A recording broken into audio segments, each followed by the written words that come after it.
अस्सलाम वालेकुम, मैं हूं रेहान तारिक और आप देख रहे हैं दास्ताक। फायर फाइटिंग और सीज फायर की खबरों के माबैन हुकूमत और पार्लियामान यानी पार्लियामान और सुप्रीम कोर्ट ऑफ पाकिस्तान एक बार फिर आमने सामने दिखाई दे रहे हैं।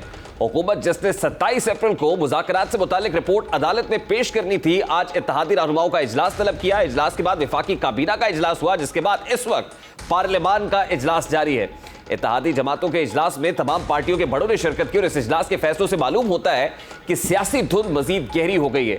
इस इजलास में फैसला किया गया कि इलेक्शन एक साथ होने या अलहदा-अलहदा और कब होने हैं, फैसला पार्लियामान करेगी। इत्तेहादी जमातों ने फैसला किया है कि तहरीक इंसाफ के साथ मुज़ाकरात करने की कोशिश करेंगे, लेकिन किसी की जिद, अना और ख्वाहिशात के मुताबिक फैसले नहीं हो सकते हैं। जबकि पीटीआई से मुज़ाकरात के लिए पार्लियामेंट्री कमेटी का फोरम इस्तेमाल किया जाएगा।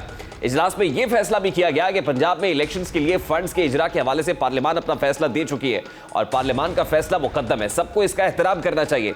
इत्तेहादी जमातों के इजलास से वज़ीर आज़म के खिताब और उनकी टोन से भी यही अंदाजा होता है कि वो भरपूर एतमाद से पार्लियामान के फैसलों पर अमल दरामद कराने के लिए कायल हैं और इसके लिए वो किसी भी हद और कोई भी नताइज भुगतने को तैयार हैं। उन्होंने अपने खिताब में वाज़ेह किया है कि सुप्रीम कोर्ट को जामिन या सालिस बनने का हक नहीं दे सकते, क्योंकि ये उनका काम नहीं है।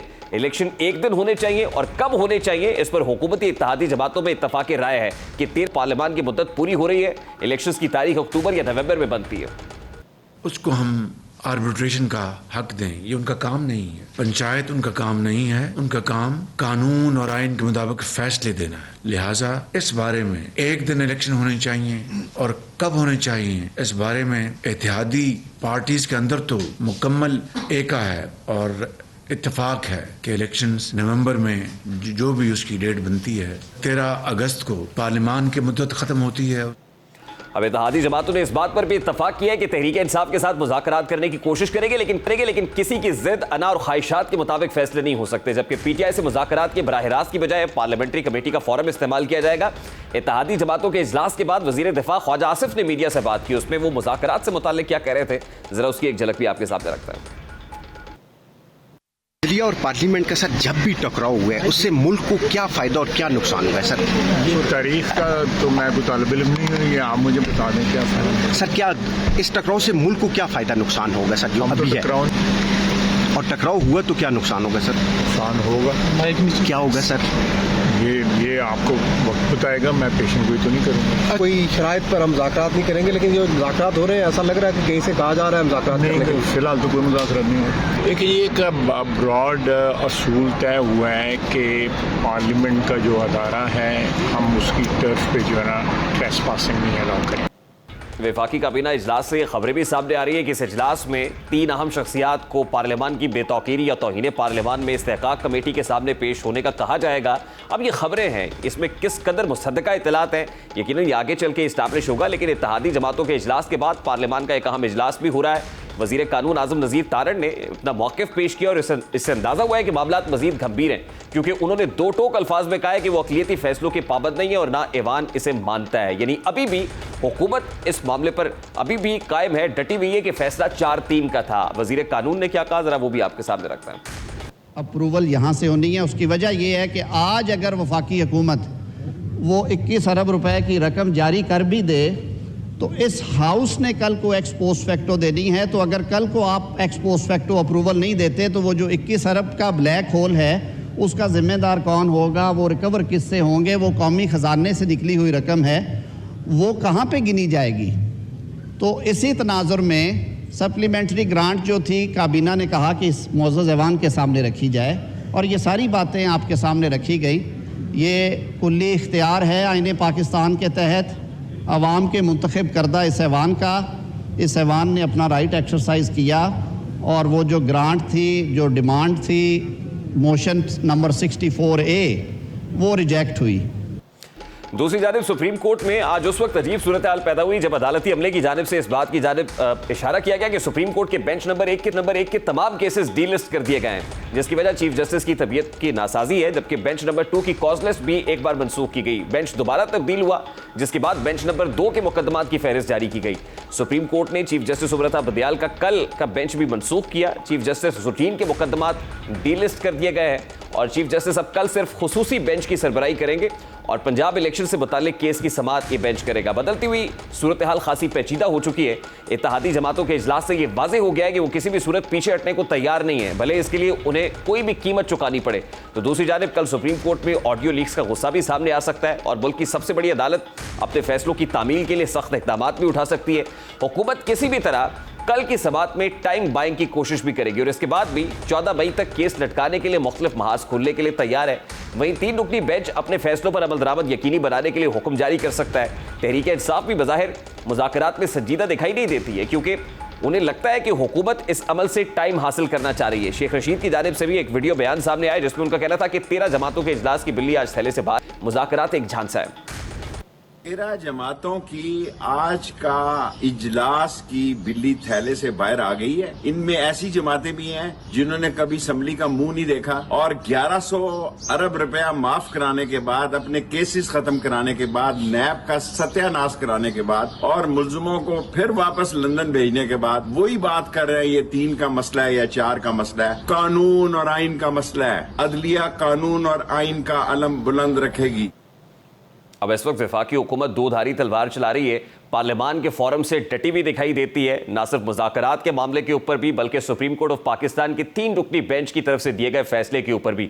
अब कल सुप्रीम कोर्ट ऑफ पाकिस्तान में बड़े इंपॉर्टेंट केस की समाअत होने जा रही है, लेकिन इससे पेशतर की हुकूमत वहां पर अपना मौक़िफ़ पेश करती। आज उन्होंने पार्लियामान में 2 टोक अंदाज में अपना मौक़िफ़ पेश कर दिया है। इस वक्त सीनियर सहाफ़ी तज्ज़ियाकार हसन अयूब साहब ने हमें ज्वाइन किया है, हमारे साथ मौजूद है, इस पर बात करते हैं। हसन अयूब साहब अस्सलाम वालेकुम, बहुत बहुत शुक्रिया आपके वक्त के लिए।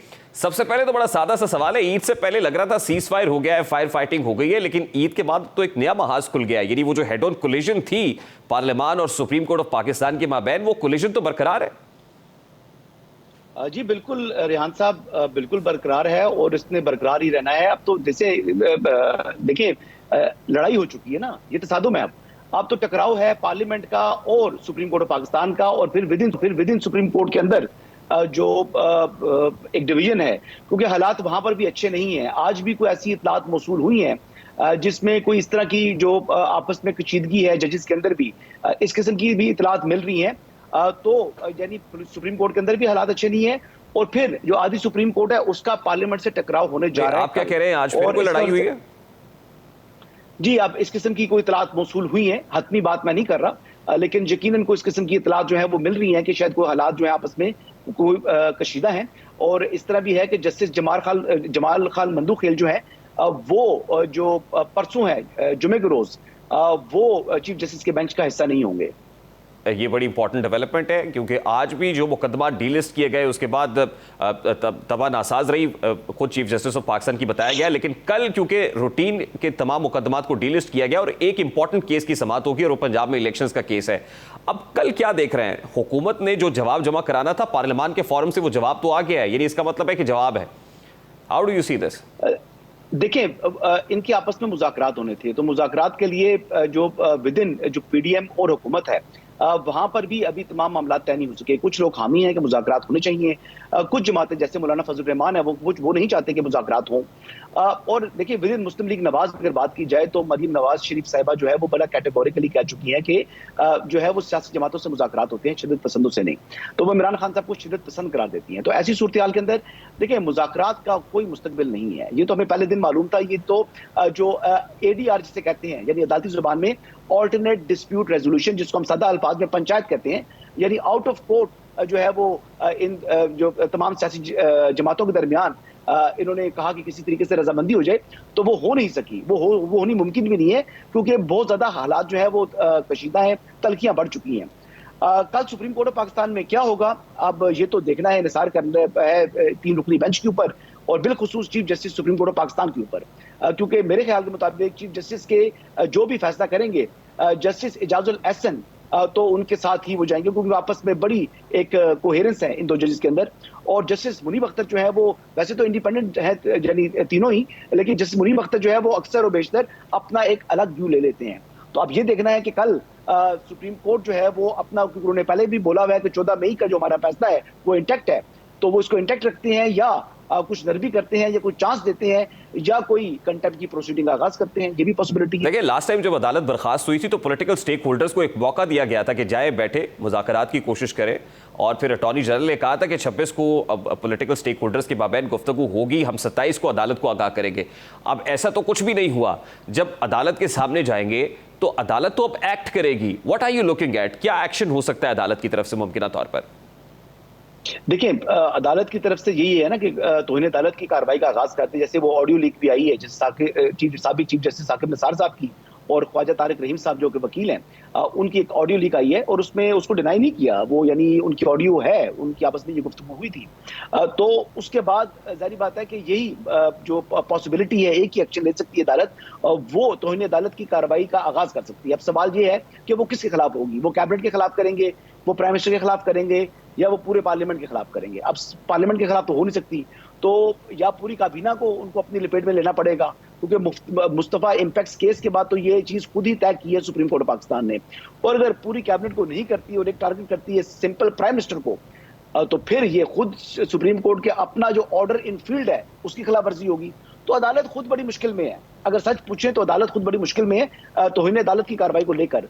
और सबसे बड़ी बात यह है कि चीफ जस्टिस उमर बंदियाल जो है वो इस किस्म की कार्रवाइयों करने से हमेशा गुरेज करते रहे हैं। यानी अगर 25 मई के हवाले से बात की जाए तो वो तौहीन अदालत थी, साफ जो है वो सुप्रीम कोर्ट के जो फैसला है उसकी खिलाफ वर्जी की थी पाकिस्तान तहरीक इंसाफ ने, क्योंकि उनको जो जगह मुख्तस की गई थी वो H9 और G9 के दरमियान की जगह थी, लेकिन वो ब्लू एरिया तक पहुंच चुके थे और उनके कारकुनान तो डी चौक तक पहुंचे थे। तो इसके हवाले से जब रिपोर्ट सारी तमाम महकमों की उनके खिलाफ आ गई, इसके बावजूद आज तक जो है वो केस दोबारा रीओपन नहीं किया गया।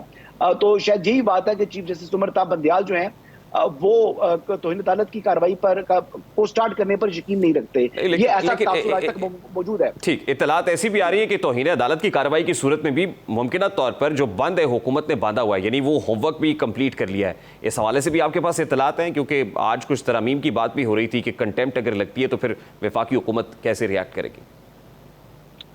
जी बिल्कुल, देखिए तौहीन अदालत की अगर कार्रवाई होती है तो तौहीन अदालत की कार्रवाई का एक तरीकाकार होता है। यानी पहले आपको जो है वो तौहीन अदालत का नोटिस जारी किया जाता है, फिर उसके बाद उस पर आप जवाब लेते हैं, जवाब लेने के बाद जो है वो फिर जो है वो फर्द जुर्म आयद होती है। तो अब तो ये देखना है कि ये अदालत जो है ये किस तरीके से इस मामले को बढ़ाती है, या यही तरीका करेगी, इख्तियार करेगी जैसा कश्मीर की अदालत ने किया था कि जो सरदार तनवीर इलियास हैं वो जिस दिन आए उसी दिन ही उनको जो है वो डी नोटिफाई करने का हुक्म दे दिया, नाअहल करार दे दिया। तो ये अब देखना है कि सुप्रीम कोर्ट क्या कोई नई तारीख रकम करती है इस मरतबा, क्योंकि प्राइम मिनिस्टर का मामला है, वफाकी काबीना का मामला है, और मेरे ख्याल के मुताबिक वो अगर इस किस्म को फैसला करते हैं तो फिर आगे जो दीगर इदारे हैं वो उस पर कैसा रिएक्ट करते हैं। क्योंकि देखिए डी नोटिफाई करने का भी स्पीकर ने लिखना है। जैसे यूसुफ रज़ा गिलानी साहब को पर जब 63(1)G इन्वोक हुई थी तौहीन अदालत के ऊपर, तो फिर दोबारा एक जो है सेकंड राउंड ऑफ लिटिगेशन हुआ था, दोबारा एक मामला सुप्रीम कोर्ट में आया था जिस पर उन्होंने कहा था जी कि इलेक्शन कमीशन डी नोटिफाई कर दे प्राइम मिनिस्टर यूसुफ रज़ा गिलानी को। तो ये एक सारा तरीकाकार है। देखिए मैं तो अभी किसी बेहतरी की उम्मीद मुझे नहीं है कल के हवाले से भी, और फिर भी कहते हैं कि नाउमीदी गुनाह है, लेकिन मेरे ख्याल के मुताबिक तसादुम होने जा रहा है, टकराव होगा। तसादुम तो इससे भी दिखाई देता है ना कि आज ज़राए से खबरें भी सामने आ रही हैं कि तौहीन पार्लियामान के मामले पर भी इस्तेहकाक कमेटी के सामने 3 अहम शख्सियात को पेश होने का कहा जा सकता है। तो इस हवाले से भी आपके पास कोई इत्तलात पहुंची है? क्योंकि ज़राए से ये खबरें चल रही हैं कि इस्तेहकाक कमेटी के सामने 3 शख्सियात को कहा जा सकता है कि पेश हो, और फिर वो 3 कौन हो सकती हैं वो भी आपको अंदाजा है? देखिए जो प्रिविलेज मोशन है, देखिए प्रिविलेज मोशन जो है वो हर एक के खिलाफ आ सकता है। किसी सरकारी मुलाजिम के खिलाफ या किसी इंडिपेंडेंट जो है ऑर्गेनाइजेशन के खिलाफ भी प्रिविलेज मोशन आए तो वो फिर पार्लियामेंट उसको समन कर सकता है, ये पार्लियामेंट का इख्तियार है। अब मुझे बता दें कोई एक अदारा पूरे मुल्क में जो पार्लियामेंट से सुप्रीम हो, रियान साहब, मेरी निगाह में आईने पाकिस्तान सिर्फ पार्लियामेंट को ही सुप्रीम बनाता है, क्योंकि पार्लियामेंट ही जो है वो मौजूद है इस आईने पाकिस्तान। देखिए सब आइडियली तो ऐसा ही है सर, आइडियली तो ऐसा ही होना चाहिए, लेकिन practically this is very unfortunate कि हमारे यहाँ पार्लियामान के अंदर कानून साजी होती है लेकिन स्ट्राइक डाउन वो जाके सुप्रीम कोर्ट में होती है। देखिए रिहान साहब, मेरे ख्याल के मुताबिक ऐसी नौबत नहीं आएगी।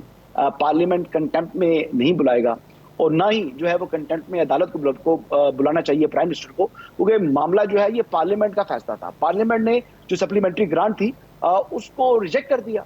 अब पार्लियामेंट की स्वाबदीद है, अब पार्लियामेंट की मर्जी है। देखिए सुप्रीम कोर्ट का बजट की मंजूरी भी पार्लियामेंट देता है, तो जब पार्लियामेंट सुप्रीम कोर्ट के बजट की मंजूरी देता है, दिफा के बजट की मंजूरी देता है, तो इलेक्शन की बजट की मंजूरी भी पार्लियामेंट ने देनी है ना, वो भी तो कोई सुप्रीम कोर्ट ने तो नहीं देनी, वो किसी वफाकी काबीना ने नहीं देनी। वफाकी काबीना के बाद हतमी मंजूरी पार्लियामेंट ने देनी। तो ये तो प्रेसिडेंट सेट हो जाएगा ना कि कल को भी पार्लियामान ऐसी ही करेगी, और फिर अभी तो अगस्त भी आना है। आज प्राइम मिनिस्टर साहब ने ये बात की कि अगस्त में मुद्दत पूरी होनी है और उसके बाद अक्टूबर नवंबर में जाके इंतखाबात, लेकिन किसी को क्या मालूम कि अगस्त के अंदर पार्लियामान खुद अपनी मुद्दत के अंदर 1 साल की तौसीफ भी कर ले। नहीं, अब देखे ना, मई और जून में जो है ना, ये क्या कहते हैं, बजट लैप्स कर जाएगा ना, फिर नया बजट आएगा, वफाकी बजट। तो वो जून के बजट के 2 माह के अंदर अगर पार्लियामेंट आज रिजेक्ट कर रहा है, तो फेडरल गवर्नमेंट किस तरीके से ये रिस्क करके, वो सरकारी अफसरान किस तरह रिस्क से वो पैसे रिलीज करते हैं, 21 अरब रुपया, जो बाद में उनको जो है वो अदा करना पड़े, पे बैक करना पड़े। ये भी तो क्वेश्चन है ना। जो सरकारी बाबू हैं, यानी नैब के डर से अगर वो काम छोड़ सकते हैं, तो अदालत और पार्लियामेंट के डर से 21 अरब रुपया वो दे देंगे? मेरा तो नहीं ख्याल कि वो देंगे। तो रिलेक्टेंट है सरकारी अफसरान भी, और इस वक्त जो है वो आपको भी मालूम है कि ये एक जिद अना है। अगर ये तरीके से ये सारे मामला स्टेक होल्डर्स बैठ जाते और बैठकर ये मामला तसल्ली के साथ इंतखाबात कराना चाहें, तो ये वक्त रास्ता निकल सकता है।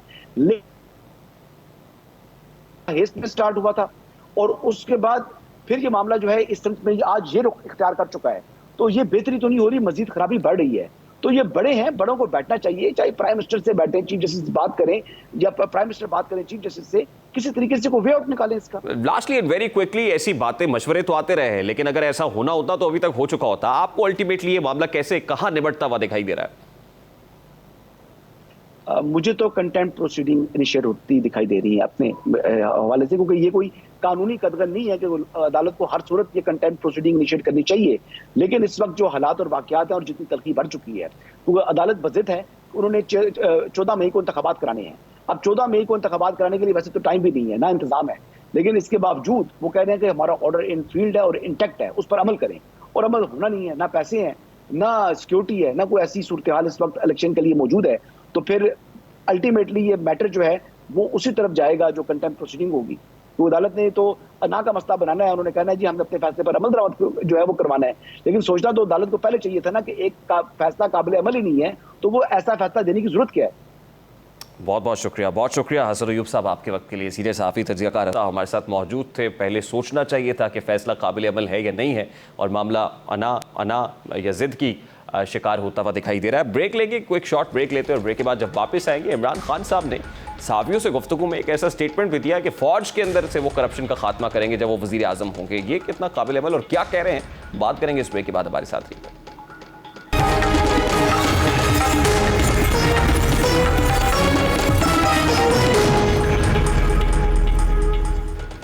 Welcome back. कल DGISPR ने एक प्रेस कॉन्फ्रेंस की जिसमें किसी सियासी जमात का नाम ना लिए बगैर एक मस्बत पैगाम दिया, किसी का एक नाम नहीं लिया, लेकिन एक मैसेज जरूर दे दिया। मगर खान साहब ने हमेशा की तरह इस बार भी अपने तंग ज़हन का इस्तेमाल करते हुए आर्मी पर इल्ज़ामात लगाते हुए ये बयान दाग दिया कि वो आर्मी में करप्शन नहीं होने देंगे।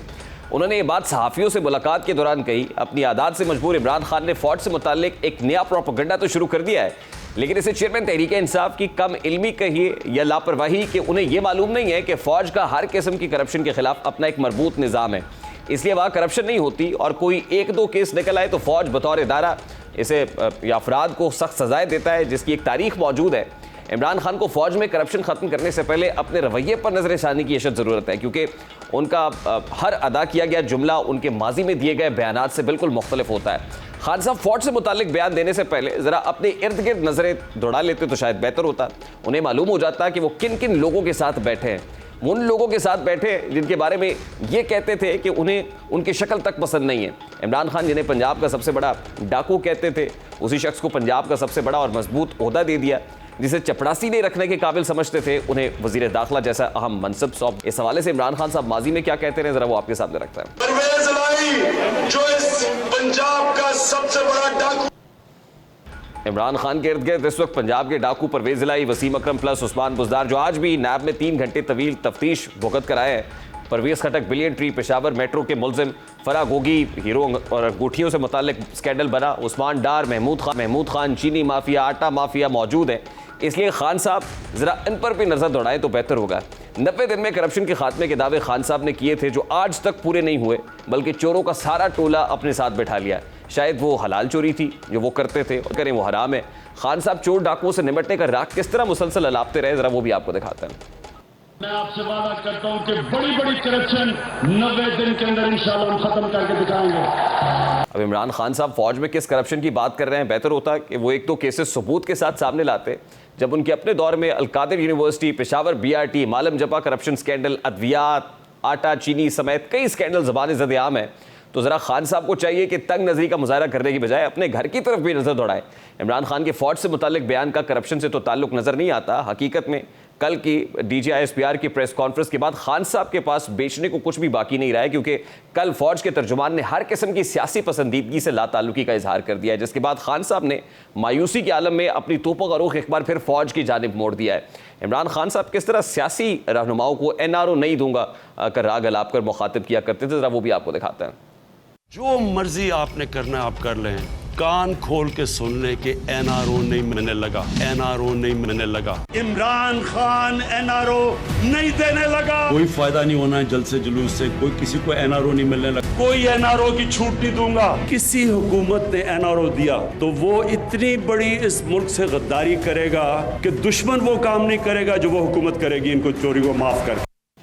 अब at this point in time Imran Khan साहब जो स्टेटमेंट खासतौर पे फौज से मुताल्लिक दे रहे हैं, बात करेंगे इस वक्त senior defence analyst lieutenant general retired Naeem Khalid Lodhi साहब ने भी ज्वाइन किया है। अस्सलाम वालेकुम जनरल साहब, बहुत बहुत शुक्रिया आपके वक्त के लिए। सर, सबसे पहले तो बड़ा सादा सा सवाल है, सहाफ़ियों से गुफ्तगू करते हुए इमरान खान साहब ने कहा कि वो अब वज़ीर आज़म बनते हैं तो फौज से करप्शन का खात्मा उनकी अव्वलीन तरजीह होगी। ये फौज में करप्शन और इसके हवाले से इसको पकड़ने से मुताल्लिक तो एक मरबूत निज़ाम मौजूद है हमारी मालूमात के मुताबिक, इमरान खान साहब को ये स्टेटमेंट क्यों देना पड़ा फिर?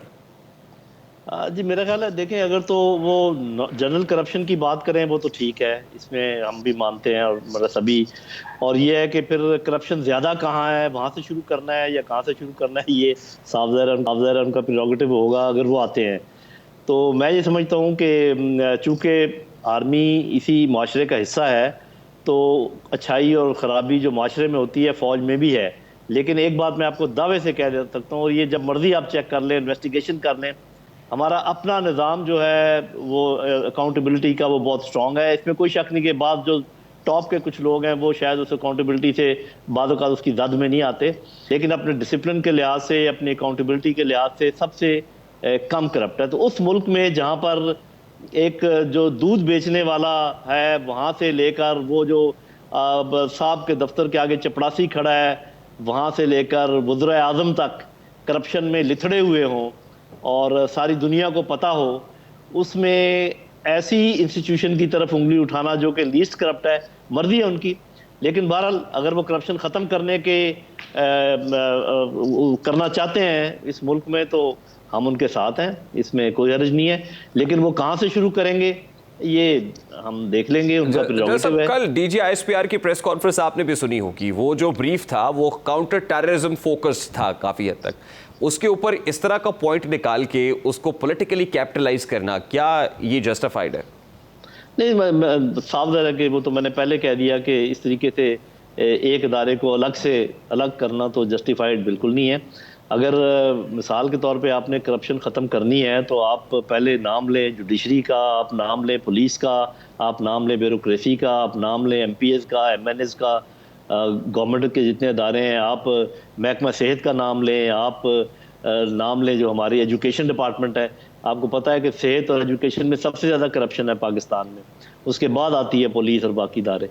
तो देखिए मैं इसके ख़िलाफ़ नहीं हूँ। और दूसरी बात यह कि करप्शन ख़त्म वो कर सकता है, वो गवर्नमेंट कर सकती है जो खुद करप्शन से मुबर्रा हो। तो सबसे पहले तो इमरान खान साहब को, और आपको ये भी मैं बता दूं कि मैं उनका हामी हूँ। इमरान साहब को सबसे पहले अपने जो इर्द गिर्द के लोग होंगे, जो गवर्नमेंट के लोग होंगे, वहाँ पे करप्शन ख़त्म करनी होगी, MNAs MPS में करप्शन ख़त्म करनी होगी, तब वो एक ऐसी हुकूमत बनेगी। या कोई भी अगर आता है, सिर्फ इमरान खान ही नहीं, PDM भी, किसी की भी हुकूमत आती है, पहले वो अपने दायरे कार में जो नज़दीक के लोग हैं उनमें करप्शन ख़त्म करेंगे तो आगे करप्शन ख़त्म हो सकती है।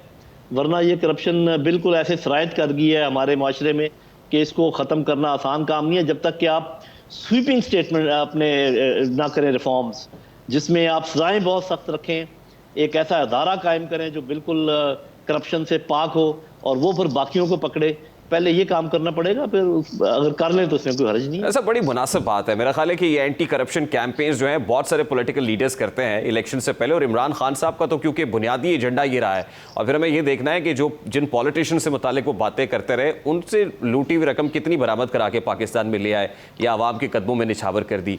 मेरा बड़ा इंपॉर्टेंट सवाल ये है सर कि at this point in time जब ये बात हो रही है या कोई लीडर खड़ा होकर कोई भी, मतलब कतई नजर इस बात से कि वो कौन है, वो फौज को ललकारे या डायरेक्ट हिट करे, क्या पब्लिक में और फौज में इदारे में डिवाइड पैदा करने की कोशिश नहीं होती?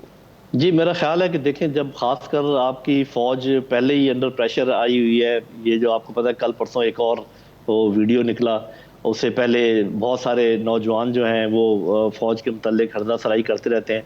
ऐसे मौके पर फौज को तो की ज़रूरत है, जबकि वो आपके टेररिज्म के खिलाफ लड़ रही है, जबकि रोज़ हिंदुस्तान धमकियां दे रहा है कि हम इस पर कब्जा कर लेंगे, उस पर कब्जा कर लेंगे। तो ऐसे मौके पर तो कौम और फौज को जुड़कर रहने की ज़रूरत है और एक दूसरे की बातें समझने की ज़रूरत है। और इमरान खान साहब ने ये बात कई दफ़ा कही है कि ये फ़ौज भी मेरी है और ये अवाम भी मेरे हैं, तो साफ ज़ाहिर है कि फिर फ़ौज की थोड़ी सी तौकीर बढ़ाने की कोशिश करनी चाहिए, कम करने के बजाय। और फिर ये कि या तो वो ये कहे ना कि, और फिर एक और बात बड़ी इंपॉर्टेंट है कि हर चीज़ को ख़त्म करने का एक मैकेनिज़्म होता है। आप सिर्फ अपनी थ्योरी से या विश से किसी चीज़ को ख़त्म नहीं कर सकते। ये पाकिस्तान सऊदी अरब नहीं है कि वो MBS ने सबको एक कमरे में बंद कर दिया और उनसे पैसे निकलवा के उनको कर दिया। आप कोई इन्वेस्टिगेशन करेंगे, आप किसी अदालत में लेकर जाएंगे, तो आप पहले अपना निज़ाम तो देख लें। ये जो आपने बात कही है बिल्कुल ठीक कही है कि कितने लोगों की करप्शन, कितने लोगों को हम करप्शन में पकड़ पाए हैं और कितनों को सजाएं हुई हैं, जबकि मैंने कहा कि पूरी जो सोसाइटी है वो लिथड़ी हुई है, करप्शन में डूबी हुई है। तो ये इमरान खान साहब की मर्जी है, उनका ये इस चीज़ की मैं तायद करता हूँ कि करप्शन को इस मुल्क से ख़त्म होना चाहिए, लेकिन वो कैसे ख़त्म करेंगे, कौन सा मैकेनिज्म इख्तियार करेंगे, किस सिरे से इस करप्शन को पकड़ेंगे, ये सारी बातें हैं जिन पे गौर किया जा सकता है। जय साहब, now particularly talking about elections, क्योंकि इलेक्शंस की बहुत बात हो रही है और कल सुप्रीम कोर्ट ऑफ पाकिस्तान में बड़ा इंपॉर्टेंट केस भी है। वजारत दिफा ने इन चैम्बर जो है वो ब्रीफिंग दी खुद चीफ जस्टिस ऑफ पाकिस्तान को, और फिर कल DG ISPR ने भी टेररिज्म से मुतालिक जो चल रही है इस वक्त स्ट्रगल चल रही है और इससे पहले जो एफर्ट्स हुई हैं वो प्रेजेंट कर दी। आप ये बताइए कि at this point in time in हालात में क्या मुल्क इलेक्शंस का मुतामिल हो सकता है? जी देखिए, बात यह है कि मुतामिल होना या ना होना एक अलग बात है और कॉन्स्टिट्यूशन आपको क्या कहती है ये दूसरी बात है। और इसमें साफ ज़रा कि आपके चैनल पर हर जगह बहुत बहसें हो रही हैं और दोनों तरफ के जो हैं वो आर्गूमेंट्स मौजूद हैं। तो पहले जो कल प्रेस कॉन्फ्रेंस की है DG ISPR ने, उसमें एक चीज़ जो सामने मुझे नज़र आती है, उन्होंने इस चीज़ का तकरीबन बैन सतूर बात कर दी है कि पाकिस्तान में जो अंदरूनी टेररिज्म की सूरत हाल है वो इतनी गंभीर नहीं है कि हम अपने नॉर्मल डे टू डे काम ना कर सकें। और मेरा अपना ख्याल ये कि जो गए थे बड़े जस्टिस के पास, बड़े ऑफिसर्स, ये उनको ये बताने गए थे कि हम अपने तौर पे एम्प्लॉय नहीं हो सकते। और कल उन्होंने ये बात क्लियर की भी है कि हम सिर्फ गवर्नमेंट के कहने पर 245 के under in aid of civil power आ सकते हैं। तो अगर आप हमें डायरेक्ट कोई ऑर्डर देंगे भी तो हमारी ये मजबूरी होगी कि हुकूमत से हमें पूछना पड़ेगा और हुकूमत हमें एम्प्लॉय करेगी। मेरा ख्याल ये चीज़ कन्वे की है उन्होंने, लेकिन ये कन्वे नहीं किया जो लोग समझ रहे हैं कि जी सूरत हाल इतनी ख़राब है लॉ एंड ऑर्डर की कि हम मैन पावर नहीं दे पाएंगे। तो ये मेरा ख्याल है कि थोड़ी सी गलत फहमी है। अच्छा, लास्टली वेरी क्विकली जनरल साहब, आप इलेक्शंस होते हुए देख रहे हैं वैसे, क्योंकि 90 डेज का पीरियड तो is already been over sir? जी देखें, बात यह है कि जिस तरीके से जिद पकड़ी हुई है दोनों साइडों ने, और वो जस्टिफाइड कौन सी है ये इस बहस में मैं नहीं पढ़ता, मुझे बिल्कुल नज़र नहीं आ रहा इलेक्शन। कल मेरा अपना अंदाज़ा ये है कि सुप्रीम कोर्ट कोई बड़ा कदम उठाएगी, और दूसरा मेरा अंदाज़ा ये है कि गवर्नमेंट उस बड़े कदम को रजिस्ट करेगी, नहीं मानेगी, और मुल्क में मज़ीद इंतशार आगे बढ़ेगा और ये सारी चीज़ें जो हैं आपको किसी तीसरी तरफ ले जाएंगी। क्योंकि मेरे ख्याल में PDM ने ये मुसम्मम इरादा कर लिया है कि वो किसी को भी हुकूमत दे देंगे लेकिन इमरान खान के हवाले नहीं करेंगे, और उनको ये पता है कि अगर इलेक्शन हुए तो इमरान खान ही जीतेगा। अब ये उस मखमसे में वो हैं। अब देखते हैं कि ये जो कुव्वतें अपने आप को जमहूरी कुव्वतें कहती हैं 13, वो इलेक्शन की तरफ जाती हैं या किसी और के हवाले हुकूमत करती हैं, खुद तो वो नहीं रह सकेंगे, ये मुझे पक्का पता है। बहुत बहुत शुक्रिया नईम खालिद लोधी साहब आपके वक्त के लिए। लेफ्टिनेंट जनरल खालिद लोधी साहब हमारे साथ मौजूद थे। Let's take a very quick short break, और ब्रेक के बाद जब वापस आएंगे तो टिकटों की तकसीम का मामला इस वक्त मौजूद बहस है। कुछ टिकट देकर वापस लिए गए हैं, कुछ अभी भी नाराज हैं। बात करेंगे इस ब्रेक के बाद, हमारे साथ रहिएगा।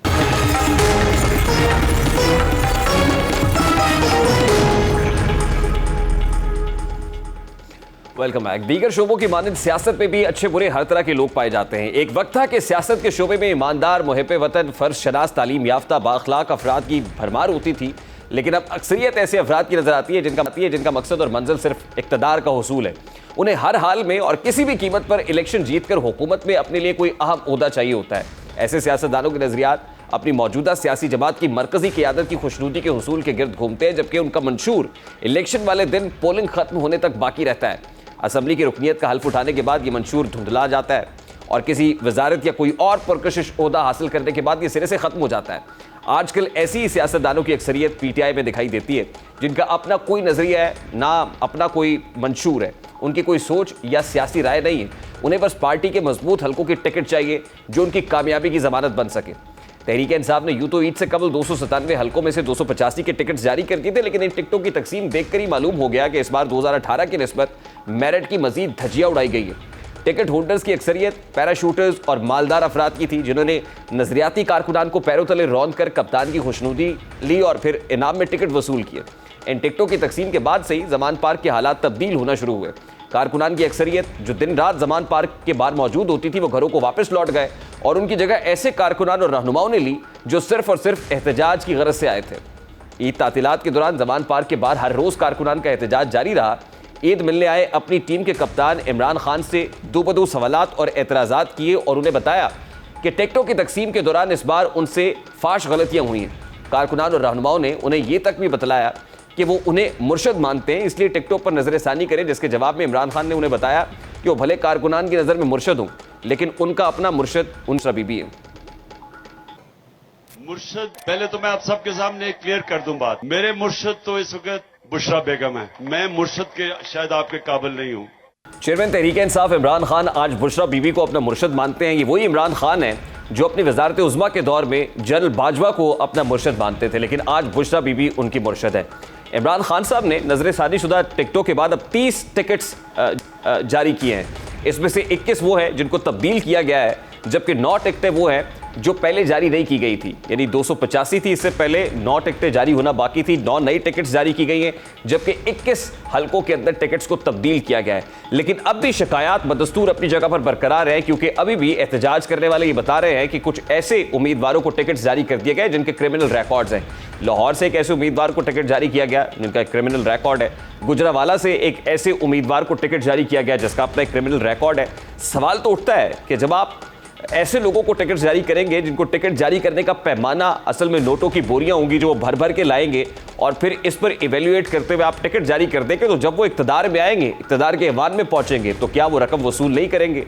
क्या वो रिटर्न और इन्वेस्टमेंट नहीं होगा? और फिर सवाल तो ये भी है कि एक सादा आदमी, एक मिडिल क्लास बंदा जिसके लिए आपने आवाज़ उठाई कि आप उसकी आवाज़ बनेंगे, क्या वो पार्लियामान के अंदर पहुंच भी सकता है या नहीं पहुंच सकता? उसके लिए कोई पैमाना है? वो इतनी रकम कहां से लाएगा कि आप उसको पार्टी का टिकट जारी करें और अल्टीमेटली वो इक्तदार के ऐवान में पहुंच सके? प्रोग्राम का वक्त अपने इख्तिताम को पहुंचा। आपसे मुलाकात होगी इंशाल्लाह कल। अपना रखिए ख्याल। अल्लाह हाफ़िज़।